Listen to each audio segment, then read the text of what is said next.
Grabe, pinaliguan ko si Freddy's. Pero masarap din siya paliguan kapag nabasa na ay humihiga na lang to. Pero ito, tutuyuin ko lang siya ng kanyang tuwalya at magwawala na naman ito. Teka lang. Tutuyuin lang kita, ha? Oh, ni-wrestling niya talaga itong... Ni-wrestling niya talaga itong tuwalya, eh. Oh. Teka lang, parang nga matuyo ka kagad.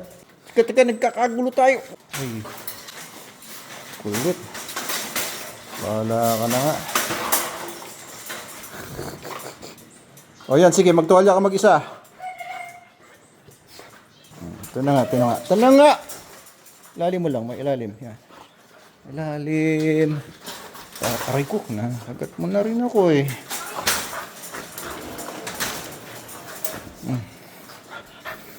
Okay na yan, sige. Hindi naman malamig yung panahon ngayon. Tutuyo ka din.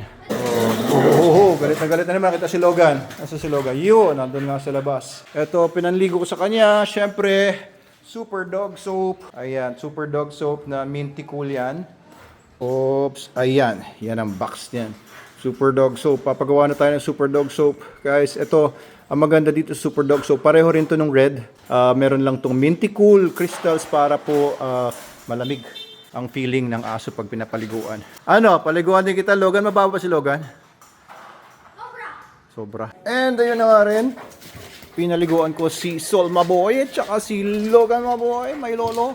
Hindi daw pure Cane Corso to eh, sabi nung isang nag-comment. Hindi po talaga pure Cane Corso ito. Ito po ay half Cane Corso, half kangaroo. O, di ba? Half kangaroo to eh. Sige na, try doon. Ayan. Okay, yan lang po. Today is a Saturday. Happy weekend sa inyo. From us here, mga bagong ligo. At teka, sila lang pala bagong ligo. Ako maliligo na.